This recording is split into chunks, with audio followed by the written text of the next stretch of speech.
예, 그러면 2부 다시 시작하겠습니다.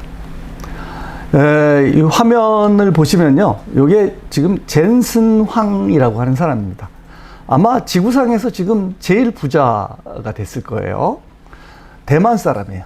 대만에서 어렸을 때 미국으로 이민 가서 미국에서 대학을 나오고, 원래는 게임을 굉장히 좋아했다고 그러죠. 그래서 게임을 컴퓨터에서 더 잘 구동시키기 위해서 GPU라는 걸 만들었습니다.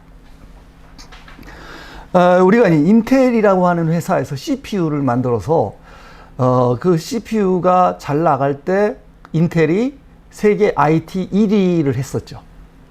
지금 인텔의 주식 가격은 $30입니다. 이 젠슨왕의 엔비디아 주식 가격은 $1000인데 10분의 1로 나눴어요.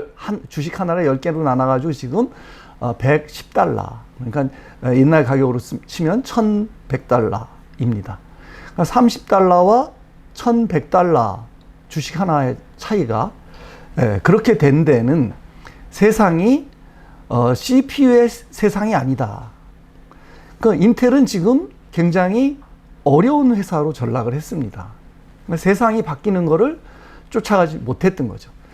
인텔은 어디에서 제일 잘못했나 하면 내가 하는 얘기가 아니고 사람들이 다 하는 얘기인데, 그 스마트폰으로 넘어가는 시기에 스마트폰 CPU를 안 만들었어요. 그게 가장 잘못한 일이죠. 그래서 그 인텔이 지금 어려워졌는데, 이 젠슨 황은 운도 있는 거예요. GPU는 CPU를 보조하는 작업을 했던 거죠. 그러니까 게임을 돌리는데 CPU에서 그 영상 돌아가는 게 벅차니까 그걸 보조하는 장치로 GPU를 만든 거죠. 그래서 게임이 잘 돌아가게 만드는 거예요. 그래서 근데 이게 그렇게 잘 팔리는 건 아니었어요. 전 세계에서 컴퓨터 가지고 게임하는 사람 퍼센테이지는 그렇게 많지는 않았던 거죠. 그래서 나만 해도 내 컴퓨터에는 GPU가 제가 산 건 없어요. 아들이 사고 버린 거 갖다가 끼워 놓은 게 지금 하나 있는데, 그래서 그렇게 많이 팔리는 게 아니었는데, 그래도 이제 점점 컴퓨터로 게임하는 사람이 늘어났기 때문에 회사 자체는 성장을 했어요. 그래서 큰 성장을 한 건 아니었지만, 그랬는데 이게 하나의 계기가 만들어진 게 뭐냐 하면 비트코인이에요. 비트코인 옛날에는 뭐 1000원, 2000원 하던 게 지금 1억이 넘잖아요. 이 비트코인은 정말 이상한 개념이 있습니다. 이게 채굴이라는 이상한 개념이에요. 내 컴퓨터에서 제공하는 수식을 풀면 비트 컴퓨터를 주는 거예요. 근데 옛날에는 이게 채굴이 굉장히 쉬웠어요. 그러니까 설계자가 그렇게 만든 거예요. 그래서 옛날에는 무진장 1억, 지금으로 보면 놀라운 일이죠. 1억 벌기가 쉬웠던 거예요. 그랬는데 이게 반감기라는 걸 또 만들어놔요. 그래서 전체 액수를 정해놨어요, 비트코인은. 그래서 이게 반이 지나가면은 캐기가 무진장 그때부터 어려워지는 거예요. 또 그 반을 채굴하면 또 그 반감기가 또 들어와요. 올해가 그 반감기라고 그러는데, 반감기가 들어와서 정말 이제 극악의 채굴이 들어와 있습니다. 근데 그거를 채굴하게 하는 게 GPU예요. 그래서 비트코인을 채굴하는 회사들까지 생겼잖아요. 그 회사들이 GPU를 다 사는 거예요. 그래서 GPU가 원래가 물량이 없었습니다. 그래서 굉장히 비쌌어요. 그랬는데 이게 또 의외로 사용되게 된 게 AI인 거죠. 인공지능에서 CPU보다 GPU가 더 필요해진 거예요. 그래서 아까도 얘기했듯이 H100이 4천만 원이다. 근데 H100보다 더 그 2.5배 되는 걸 만들어냈잖아요. 그러니까 이 젠슨왕은 지치지 않는 거예요. 그래서 여기가 지금 평균 연봉이 1년에 5억이랍니다. 5억 주는데 안 가겠어요? 애국하느라 삼성에 남겠어요? 지금 500명이 엔비디아로 갔습니다. 지금 중국으로 가는 건 유도 아니에요. 지금 미국으로 인텔로도 가고 삼성 직원들이 미국으로 엄청나게 가고 있어요. 특히 많이 가는 게 지금 엔비디아죠. 평균 연봉이 5억이라니까 더 많이 받는 사람은 개발자급이면 한 10억 받고 그런다 그러죠. 그래서 대만과 한국의 차이, 대입 차이에서 보면은, 대만의 인구가 2,500만 정도 한다 그러죠. 대입에서 가장 높은 게 공대랍니다. 우리는 의대잖아요. 의대가 인기가 없어요. 젠슨항처럼 되겠다 해가지고 공대가 최고의 인기라죠. 그 젠슨항이 무슨 얘기를 하는지 정말 귀담아 들어야 됩니다. 이 시대에 최첨단을 가는 사람이에요. 그래서 첫 번째는 젠슨항의 이야기를 2부 시작으로 보고자 합니다. 자, 그러면 이게 9장의 우리 동영상을 찍은 거예요. 9장의 순서부터 보면 순서가 왼쪽 위부터 아래로 내려가는 겁니다. 제목, SBS 뉴스예요. 제목, 젠슨 황, 프로그래머 될 필요 없어. 프로그래머가 될 필요가 없대요. 이게 황당해요. 내가 챗GPT를 켜가지고 그러면 미래를 우리가 뭘 준비해야 될까? 그럼 프로그램으로 나와요. 근데 젠슨 황은 프로그래머가 될 필요 없어. 그래서 그러면 이 사람이 왜 그런지 이유를 그 밑에서 봅시다. 아주 놀라운 시기입니다. 우리는 새로운 산업혁명 시대를 눈앞에 두고 있습니다. 증기와 전기로 에너지를 만들고 PC와 인터넷이라는 정보혁명을 거쳐 지금은 인공지능의 시대입니다.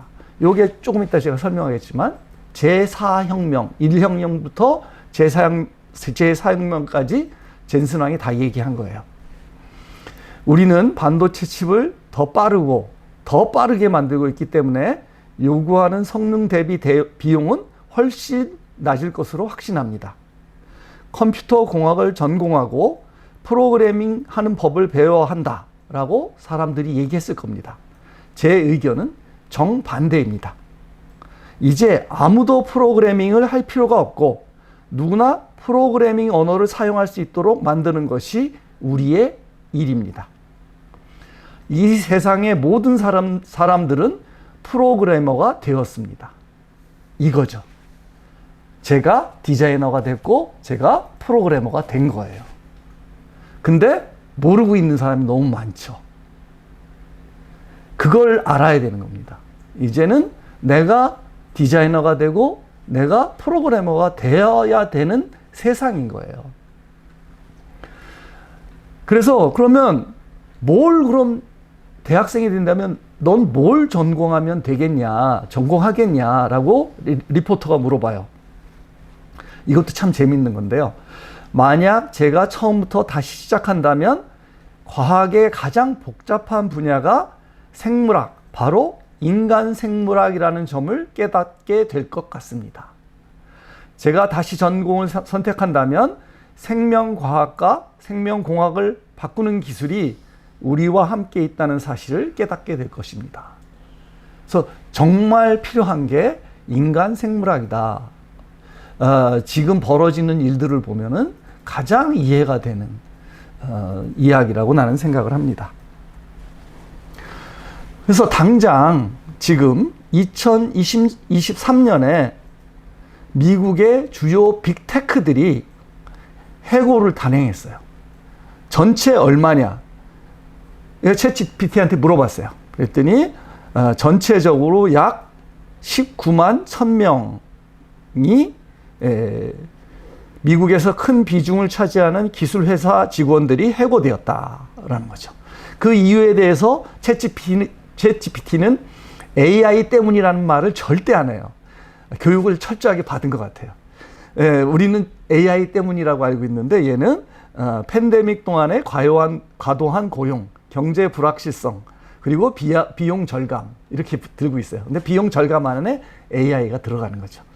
그래서 여기 뭐 구체적으로 보면은 아마존, 알파벳, 마이크로소프트, 메타, 세일즈포스 이런 데서 크게 해고를 했습니다. 실제로 구글에 들어간 아시아 지역 본부장 한국 여성이었죠.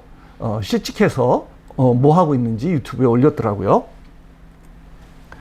이건 2024년 좀 줄었어요. 2024년 확 해고를 시킨 다음에 좀 줄었지만 몇만 명은 아니지만 수백 명씩 지금도 해고를 하고 있습니다.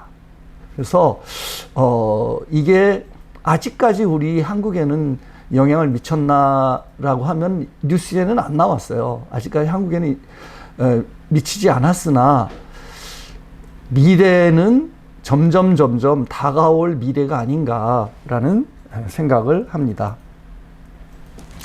그 이유가 업무에 AI의 활용을 할 수 있는 거죠. 업무 효율화, 일정 관리 해준다 하는 거죠. 일정 관리, 데이터 입력. 우리가 회사원들 돈 쓰는 거 굉장히 중요하죠. 돈 쓴 거 지금 어떻게 하면 돼요? 핸드폰으로 찍어야 돼요. 근데 잘 찍어야 돼요. 못 찍으면 인식을 못 하기 때문에 쫙 펼쳐서 누가 잡아주고 딱 찍어가지고 잘 찍으면 자동으로 엑셀, 챗GPT가 엑셀로 정리해서 회사 컴퓨터에 집어넣어 주는 거예요. 그러면 정리하는 직원 필요 없어졌죠. 뭐 이런 것들을 자동화하는 것, 이런 걸 굉장히 잘하는 거죠. 다른 일을 해라 이런 얘기예요.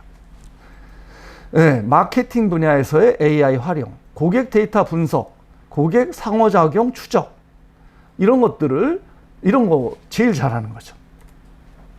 통합 작업 이거 합쳐가지고 하는 거. 그러니까 요번에 내가 성적 낼 때도 점수들이 다 다르잖아요.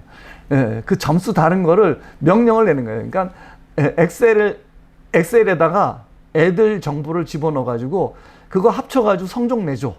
그럼 합쳐가지고 A 플러스부터 F까지 내주는 거예요. 성적 내주는 거 올해 너무 편해요. 그런 건 이제 모든 사람이 자기 일에서 할 수 있는 거죠. 게다가 오픈 AI가 어느 회사 거예요? 마이크로소프트가 50% 갖고 있어요, 주식을. 그러니까 마이크로소프트의 오피스에 다 집어넣는 거죠. 오피스에 아예 들어가 있어요, 엑셀 안에. 그래서 엑셀 쓰면서 오픈 AI한테 명령을 내리면 우리가 옛날에는 엑셀 쓸 때 함수 다 배우고 공부하고 해야 됐잖아요. 얘가 함수를 만들어주는 거예요. 그 자동화 작업, 시각화, 그래프 만들어주는 거. 얘 엑셀이 다 챗GPT랑 협력을 해서 만들어주는 거죠. 그 복잡한 거 다 해주고 그런 거. 근데 이제 가끔가다 그래. 이번에 내가 제일 황당했던 거는 이게 엑셀이 좀 버전이 다르면 또 못 읽어요. 그러니까 좀 아직 좀 해결해야 될 거가 있어가지고 얘가 그냥 프로그램을 짜주는 거예요. 파이썬으로 프로그램을 짜줘.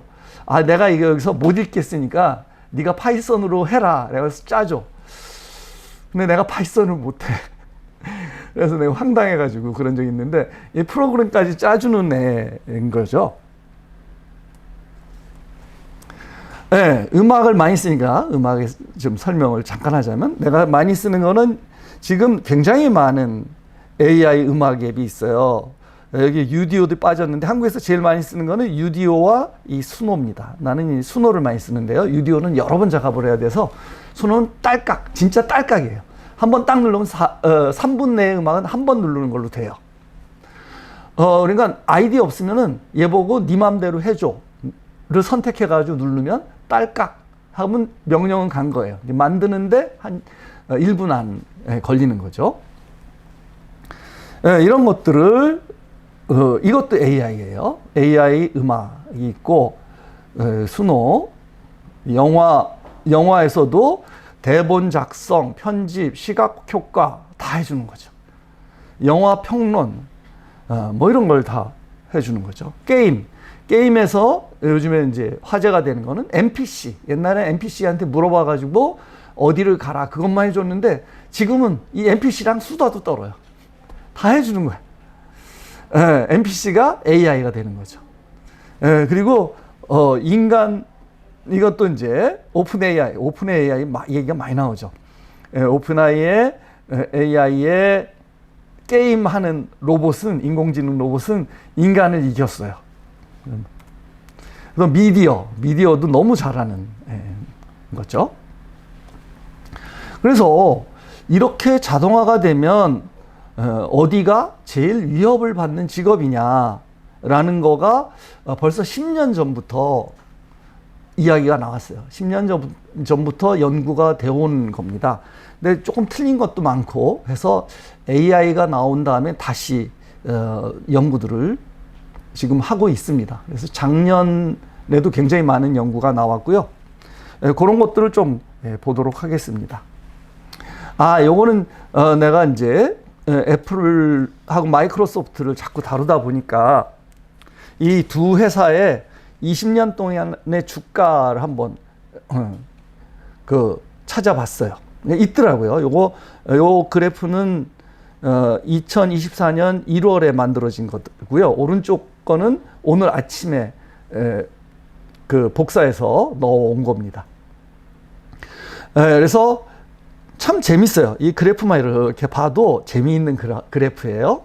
2004년에 이 애플의 주가 얼마나 낮았는지 몰라요. 그랬는데 이거 개별 주가는 아니고 주가 총액 800만 달러, 8빌리언이니까 한 100억? 800억 정도밖에 안 됐던 거죠. 이때 돈 있으면 이걸 살 수 있었던 그런 회사였죠. 애플이 망할 뻔했어요. 이건 나는 기억하고 있는데, 매킨토시가 굉장히 매력적인 컴퓨터이긴 하지만 마이크로소프트의 윈도우한테 밀리게 된 거죠. 그러니까 이 두 개, 애플하고 마이크로소프트는 굉장히 서로 감정이 많은 회사입니다. 그러니까 애플 거를 마이크로소프트가 한마디로 얘기하면 베낀 거잖아요. 윈도우라고 하면 애플 거를 베낀 거예요. 그래가지고 애플은 근데 문제가 매킨토시 자기네 컴퓨터에만 실었던 거죠. 근데 마이크로소프트는 IBM 형식을 쓰는 모든 거에 집어넣은 거죠. 그래서 큰 돈을 벌었어요. 근데 이제 왜 두 개 다 어려워지는 게, 애플은 컴퓨터가 안 팔려서 어려워졌고, 마이크로소프트는 컴퓨터가 쫙 다 팔리고 난 다음엔 응용 체제가 한 번에 10만 원 정도 돈을 내고 사면 그 다음부터는 살 필요가 없어진 거예요. 그러니까 더 팔리지가 않아. 그래서 둘 다 어려웠어요. 그래서 애플이 더 어려웠던 거죠. 그래서 지금 2020년쯤 되는 데가 아즈르라고 하는 게 나와 있죠. 요 아즈르가 이 마이크로소프트가 다시 주가가 성장하는 계기입니다. 그래서 마이크로소프트 윈도우가 안 팔리는 시대에 우리가 다달이 현금이 들어오는 일이 뭔가를 찾게 됐는데, 이때 당시에 인도 CEO가 이 클라우드를 들여온 거죠. 클라우드는 우리는 저도 클라우드 쓰지만 나는 돈 내는 클라우드도 안 쓰고 구글에서 주는 클라우드만 해도 충분해서 쓰고 있는데, 기업들은 기업용 클라우드를 월세를 내고 사야 됩니다. 그거를 애플이 시작해서 이때부터 주가가 올라가기 시작하는 거죠.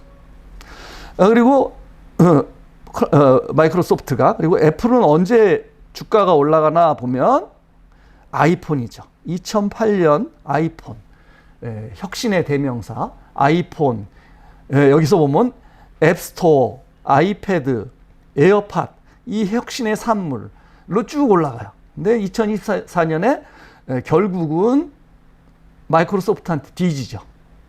그 계기가 어디냐? 이 도표 때문에 이걸 여러분들이 보셔야 된다고 생각해서 넣은 겁니다. 여기에 오픈 AI한테 1조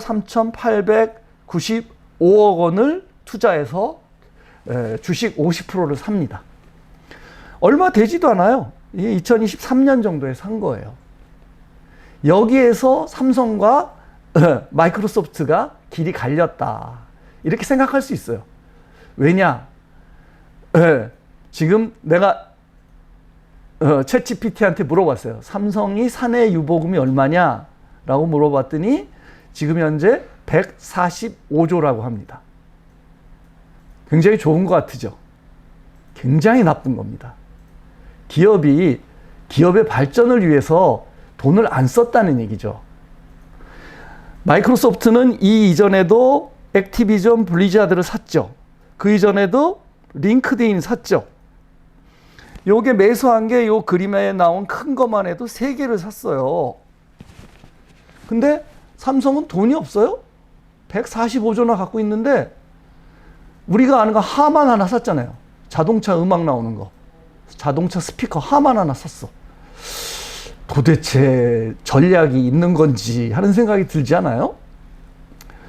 여기에서 오늘의 시가총액을 보면 1위가 마이크로소프트고 2위가 애플입니다.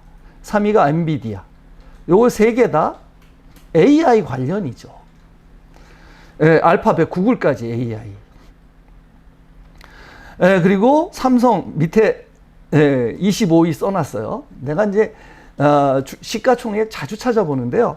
삼성 그래도 20위권에 있었어요. 20위 초반권에. 20위 했은 적도 있고 22위 한 적도 있고 했는데 요즘엔 자꾸 밀리는 거예요. 그래서 지금 급기야는 25위로 밀렸잖아요. 우리보다 위에 있는 아시아권은 뭐가 있냐? 히타치 제작소가 18위예요. 19위가 텐센트. 삼성이 자꾸 밀리고 다른 데가 올라가니까 속상하죠. 아시아권에서 제일 높은 거는 8위죠. 8위. TSMC. TSMC한테 밀린 거는 오래되지만 그래도 TSMC가 지금 8위까지 올라갔죠. 그러니까 AI를 하느냐 안 하느냐가 앞으로 이 시가총액에서 갈리게 될 것이다 하는 거죠. 제4의 혁명이라고 부르는 거 아까 젠슨왕 때 얘기했었죠. 자동화 및 효율성의 증대. 어떤 분야든 그래. 제조, 금융, 의료 다양한 산업 분야에서 혁신을 가져다 준다. 게다가 플러스 새로운 비즈니스 모델 창출. 이거를 우리가 지금 해야 될 시기예요. 새로운 비즈니스를 AI를 통해서 빨리 해야 된다. 그러니까 내가 평생교육 담당자 학장할 때 챗봇을 만드는데 몇 천만 원 들고 우리 입시에 만들어서 챗봇을 썼어요. 내가 근데 며칠 전에 챗GPT로 챗봇 만드는데 5분 걸렸어요. 장난으로 만들었지만 장난으로 오늘의 운세 사주로 사람의 운세 보는 거 만들었어요. 근데 5분 걸렸어요. 근데 이걸 사업용으로 하게 해달라 그랬더니 그건 또 안 된대요. 챗GPT에서 GPTS 들어가면은 지금 하고 있는데 챗봇 많이 만듭니다. 그래서 요거를 외국인한테 돈 벌라고 전부 영어로 해줘 해가지고 만들었는데 승인이 안 나와요. 의료 행위가 있대요. 그러니까 뭐 오늘의 운세에 뭐 건강 들어가면 그래서 그런가 봐요. 그래서 돈은 못 벌지만 만드는 데는 5분에 만들었다. 그러니까 제4의 혁명이라고 하는 거 안 쓰는 사람은 모르는 거죠. 그러니까 나같이 쓰는 사람은 전에는 몇 천만 원 들였던 걸 내가 5분에 만드네. 그러는 시대가 된 거죠. 그렇습니다. 그래서 역사적 혁명과 비교하면 아까 나왔던 얘기지만 다시 얘기하면 제1차 산업혁명이 증기기관, 제2차 산업혁명이 전기, 제3차 산업혁명이 컴퓨터 및 인터넷, 제4차 산업혁명이 인공지능입니다. 근데 모르는 사람은 다 모르고 지나가는 거죠. 요게 아주 재밌는 서비스가 나와서 지금 인공지능이 어디까지 가나라는 거를 보여드리려고 합니다. 여러분들이 의사가 없어질 것 같아요? 안 없어질 것 같아요? 저는 안 없어진다고 생각합니다. 그렇지만 인간이 진료를 잘해요? 인공지능이 잘해요. 요거는 점점 인공지능이 잘할 겁니다. 정확한 데이터를 가지고 하는 거는 인공지능이 잘하거든요. 이게 지금 만든 겁니다. AI 에이미 구글에서 만들었어요. 의료 진단 및 대화 AI 시스템. 얘가 어떻게 하는지를 알면 인간 의사를 믿을 수 있나 하는 생각이 들 거예요. 얘네는 뛰어난 진단 능력을 갖고 있습니다. 이거 다 실험한 거예요. 상호작용 대화를 잘합니다. 지속적인 연구 개발이 돼 있어요. 점점 발전을 해요. 요게 데이터예요. 요 그래프를 그럼 어떻게 읽는지 가르쳐 드리겠습니다. 이 파란 점은 지금 인간이에요. 인간이 단독으로 인간 혼자가 환자를 보고 진단을 했을 때의 정확도, 인간 혼자 진단할 때 한 개만 했을 때, 그러니까 병명 하나, 병이 하나인데 그 하나를 정확하게 맞히는 확률이 한 17%밖에 안 된다라는 거죠. 요거를 병명을 2개를 댔을 때예요. 병명 2개 됐을 때는 한 21% 정도 정확도가 있다. 그래서 한 10개 됐을 때는 한 30%를 넘어갔어요. 한 3% 정도 정확하다 하는 거, 그 도표거든요. 이 녹색 도표는 의사가 혼자 하는데 인터넷이라든가 하는 거에 도움을 받은 사람이에요. 그래서 이 도움을 받은 사람은 그래도 진단할 때 20%를 넘어요. 개인 의사라고 하는 거에 정확도가 얼마나 낮은지를 보여주는 그래프인 거예요. 이게 과학적인 데이터이기 때문에 많은 사람을 해서 나온 거거든요. 그러면은 이 사람보다 나은 게 뭐냐? 세 번째, 에이미의 도움을 받은 의사는 그래도 높아요. 에이미가 진단을 해줘요. 그래도 자기 지식이 있기 때문에 에이미를 안 믿는 거야. 그래서 가장 진단 정확도가 높은 거는 뭐냐 하면 에이미 단독이다. 그러니까 구글에서 만든 그 인공지능이 인간을 진단하면 이게 한 3개 정도 병명을 가리킬 때는 50%를 넘어간다. 이 그래프만 보면은 인간을 못 믿겠다. 이런 시대가 오지 않을까요? 네, 그러면 가장 위협받는 직업이 뭐냐라는 거죠. 고객 서비스 인간이 잘할 것 같은데, 근데 고객의 질문에게 답하거나 문제를 해결하는 역할을 AI가 잘한다라는 거죠. 그리고 데이터 분석가, 그러니까 지금 고소득을 갖고 있는 증권 투자 상담가, 이런 사람보다 훨씬 잘한다는 거죠. 그러니까 다중 데이터가 막 들어와. 순간순간 거기에 대해서 분석하는 거는 기가 막힙니다. 얘는 초 단위로 분석을 해버리니까요. 법률 분야, 이게 완전히 끝이죠. 끝판왕. 법률. 내가 법률가, 변호사들 한 400명 모이는 단톡에 들어가 있어요. 그래서 그분들 맨날 법률 가지고 AI와 법률에 관한 단체 톡인데요. 거기에서 매일 같이 올라오는데, 그러니까 아까도 얘기했듯이 한 2테라 되는 법률 언어, 법률 책, 언어로 된 모든 자료 넣으신 분, 작업이 초 단위로 나온다는 거죠. 내가 알고 싶은 거. 그러니까 전문가는 필요하지만 전문가를 돕는데 굉장한 도움을 주고 있다.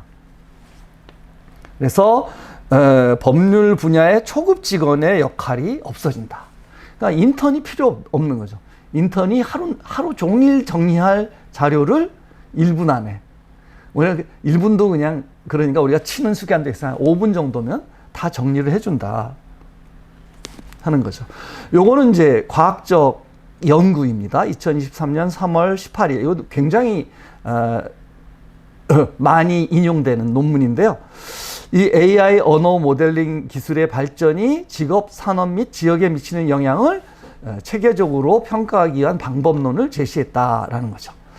그래서 이렇게 해서 뭐냐면 AI 직업 노출 지수라는 방법론을 개발했어요. 그래서 이 지수가 높은 직업이 당장이라도 필요 없는 직업이다. 그래서 나온 게 이 놀랄만한 20위까지 나왔는데 가장 놀랄만한 게 우리 같은 교수입니다. 대학이 이 안에 50% 이상이 들어가죠.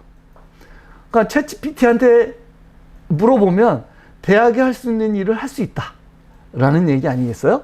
근데 여기에 1위가 텔레마케터인 거죠. 텔레마케터.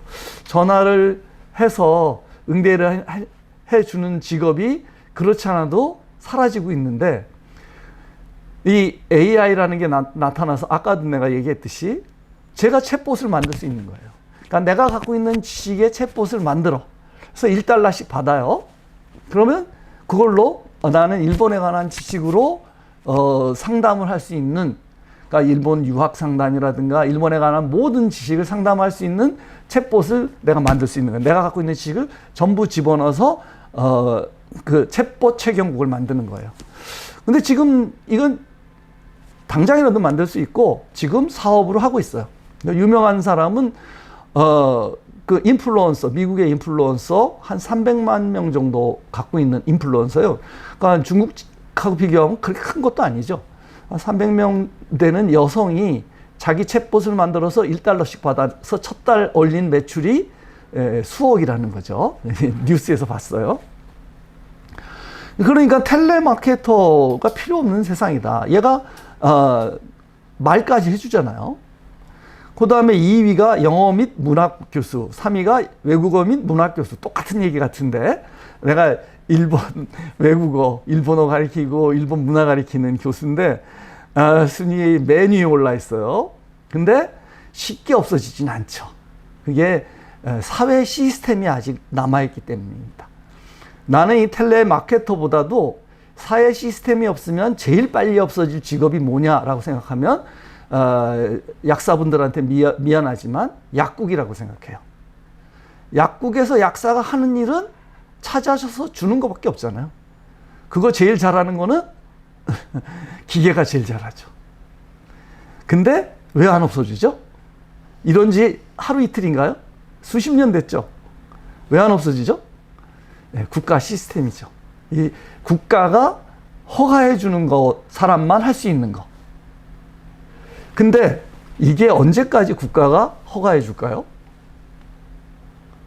국가가 허가해 주는 시스템이 먼저 무너지는 나라들이 생길 겁니다. 그게 주위 나라한테 퍼질 거예요. 그게 약사도 되고 의사도 되고 변호사도 됩니다. 지금까지는 한 10년 정말 죽었다 하고 공부하면은 평생 쉽게 살 수 있다 라고 자식들한테 얘기했습니다, 부모님들이. 근데 지식이 먼저 무너지는 시대가 AI를 통해서 온 거예요. 그래서 생각을 바꿔야 되는 시기가 지금 온 거죠. 자식들한테 한 10년 열심히 달달 외우면은 평생 편하게 산다 라고 하는 얘기를 못해요. 세무사, 회계사 제일 잘하는 게 AI가 제일 잘하는 게 숫자입니다. 이게 국가가 지켜주는 게 언제까지 지켜주느냐. 국가가 지켜주는 때까지. 우리 대학 교수도 그렇죠.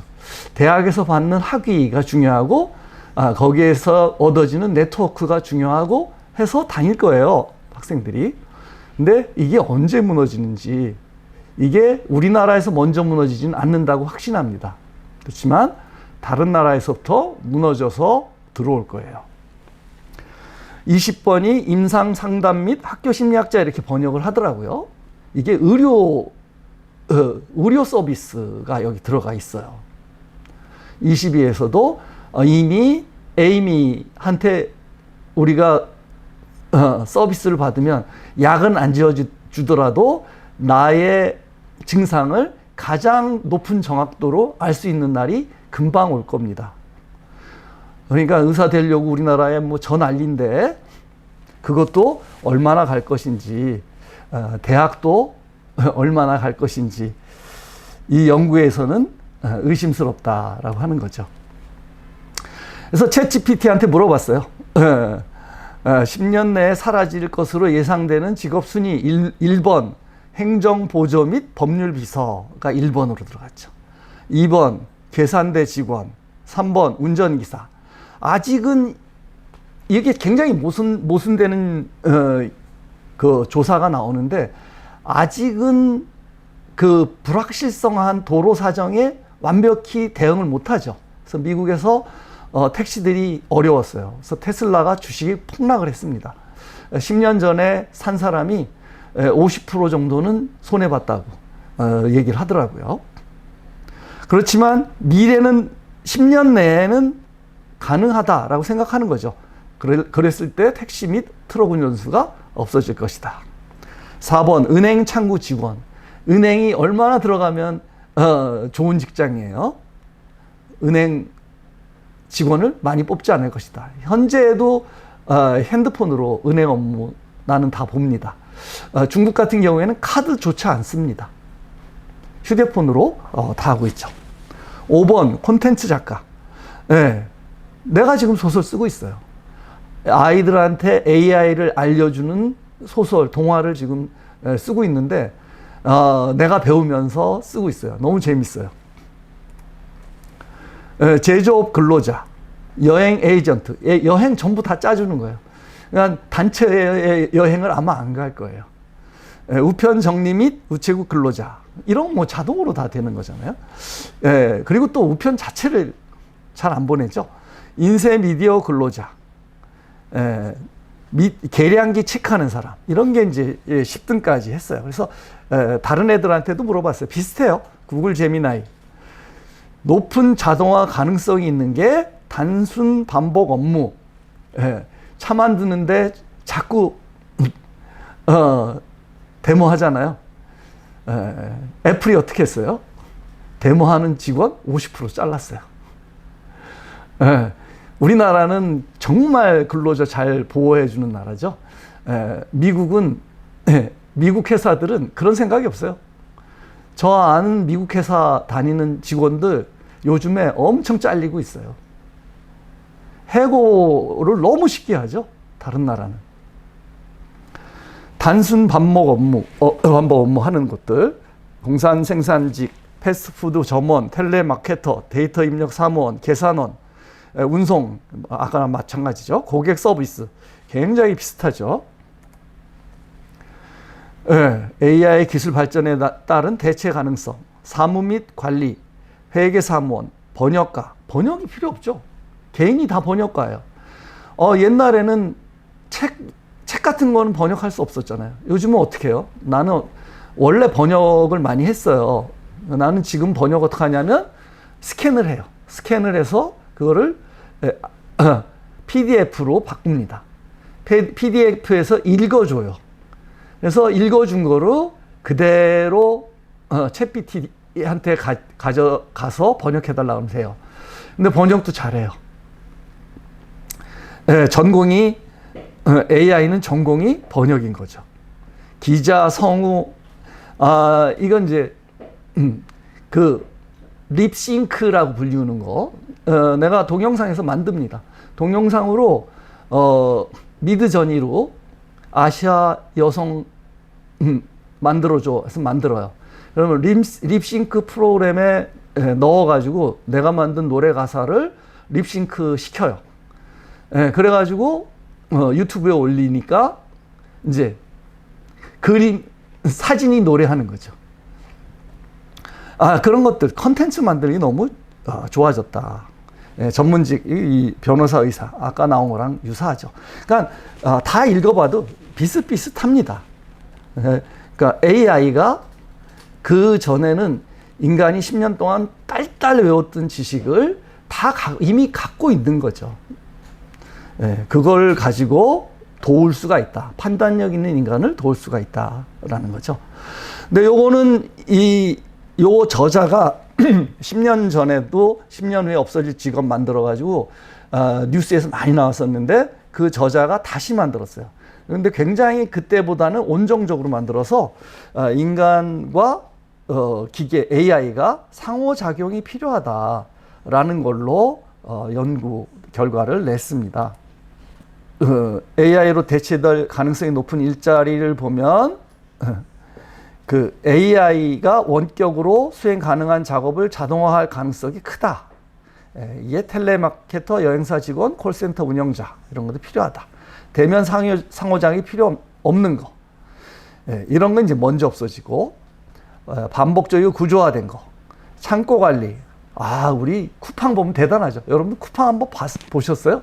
쿠팡에 이렇게 우리 청소기 같은 애가 1톤 정도 들 수 있다는 거죠. 그래서 책꽂이 같은 애를 딱 밑에 들어가지고 막 움직여가지고 날라주잖아요. 네, 그리고 창의적이만 반복적인 작업, 컨텐츠 작성자, 디자이너, 광고 전문가 이런 것도 굉장히 어렵다 하는 거죠. AI로 대체되지 않을 가능성이 높은 일자리는 대면 상호작용이 중요한 직업. 그래서 의사가 이게 필요한 거죠. 아직도 의사하고 근데 대면해도 1, 2분을 넘지 않잖아요. 그래서 나만 해도 AI가 감기 치료해 주는 데가 있다면 갈 것 같아요. 근데 근데 이것도 국가 허가 사업이라 의사들이 또 데모하고 못하게 하겠죠.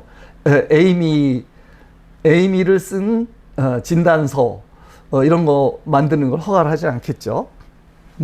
어쨌든 대면 상호작용, 그다음에 고위험 환경에서의 작업, 자율주행차 같은 게 아직 고위험 작업이다. 그래서 이게 완벽하게 만들어질 때까지는 대체하기 어렵습니다. 이게 요 연구한 이분들은 굉장히 보수적으로 얘기하는 거죠. 아까 챗GPT는 인공지능이 자율주행 완벽하게 됐을 때 상정한 거고, 그래서 이 연구에서는 독창적이고 개념적인 창작 작업은 AI가 대체할 수 없다 이렇게 얘기하고 있습니다. 그래서 유망한 일자리가 뭘까를 연구에서 이야기하는데 헬스케어 및 사회복지, 기술 및 데이터 관련 직업, AI 트레이너, 데이터 큐레이터, UX, UI 디자이너. 그거는 UX, UI는 좀 분류를 해놨어요. I는 인터페이스, X는 experience입니다. 콘텐츠 크리에이터. 이런 것들이 앞으로도 유망한 일자리다. 그리고 교육 및 훈련. 그러니까 AI에 대해서 배우고 싶어 하는 사람이 너무 많이 늘어나가지고 지금 현재도 AI 관련된 유튜버들은 전부 자기 연락처를 올려놔요. AI 관련 강연을 하겠다라고 해서 지금 굉장히 폭발적으로 필요한 사람이죠. 지금 나 같은 경우는 초등학교부터 가르쳐야 된다라고 생각합니다. 이런 교육 과정에서 아예 아니면 재교육을 다시 받아야 되잖아요. 근데 이게 빨리 적응하기가 어려워서 교육청에서 먼저 AI를 선생님한테 가르치는 거를 먼저 해야 될 시기라고 생각을 합니다. 그리고 관리 리더십, 이건 인간 아니면 못하는 거죠. 그러니까 사장 및 관리직은 꼭 필요하다. 높은 데 있는 사람은 안전하다. 근데 높은 데 올라가려면 밑에서 올라가야 되는데 좀 모순적인 면이 있습니다. 요건 이제 어제 조선일보에 나온 기사예요. 이걸 마지막으로 보려고 합니다. 대한민국에도 이미 AI의 영향력이 미치고 있다라는 걸 조선일보를 통해서 알게 됐습니다. 바로 따끈따끈한 어제 기사인데요. 인공지능으로 인한 대이직 시대가 시작됐다. 기업들이 AI 관련 업무 경험이 있는 이들을 높은 연봉에 대거 채용하고 있다.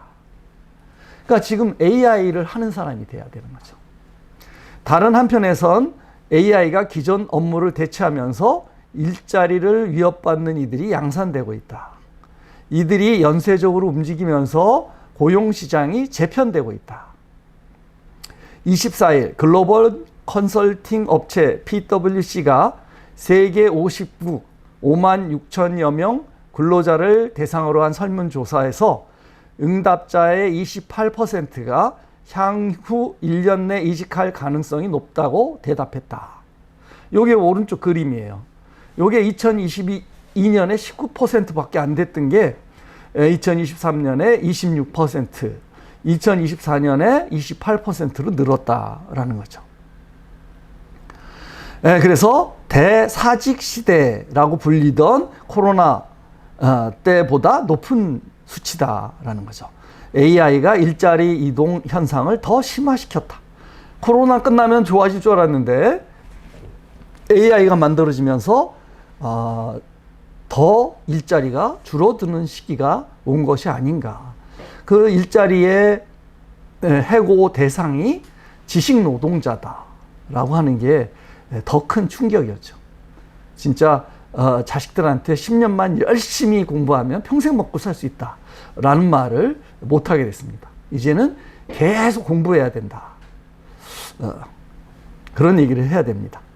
IMF는 AI가 향후 2년 내 선진국 일자리의 60%, 세계 일자리의 40%에 영향을 미칠 것으로 내다봤다. 선진국에 더 영향이 큰 거죠.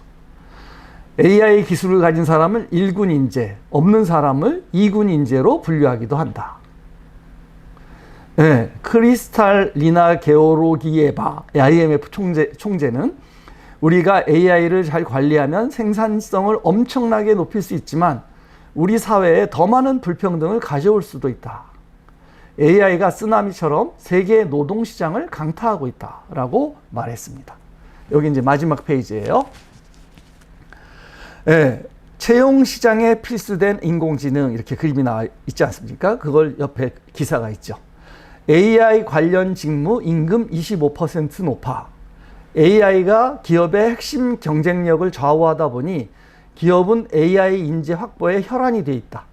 애플, 구글, 메타, 마이크로소프트, 오픈 AI 등 주요 기업들은 생성형 AI 개발자를 500여 명 구인하고 있고 AI로 범위를 더 넓히면 1,700여 명에 달한다. AI 개발자뿐만 아니라 AI를 활용할 수 있는 AI 의료 영상 전문가, AI 교육 컨설턴트, AI 컨텐츠 전략가와 같은 새로운 직업들도 생겨나고 있다. 기업은 이들에게 더 높은 연봉을 제시하고 AI 기술을 가진 직원들은 고액 연봉을 쫓아 회사를 옮긴다. PwC에 따르면 미국에서 AI 관련 직종은 유사한 직무보다 임금이 25% 높은 것으로 나타났다. AI로 인한 일자리 대체도 현실화되고 있다. 인도 전자상거래 업체 두카는 지난해 고객 상담 직원 가운데 90%를 해고하고 이들을 AI 챗봇으로 대체했다.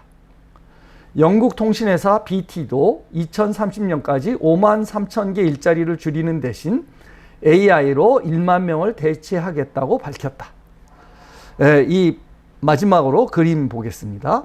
AI를 업무에 사용하는 직장인 75%, AI 기술 없으면 채용 않겠다는 리더 66%, AI가 빠른 승진에 도움이 된다 69%, AI가 취업 기회를 넓힌다 79%, 취업 시장 경쟁력 위에 AI가 필요하다 76%.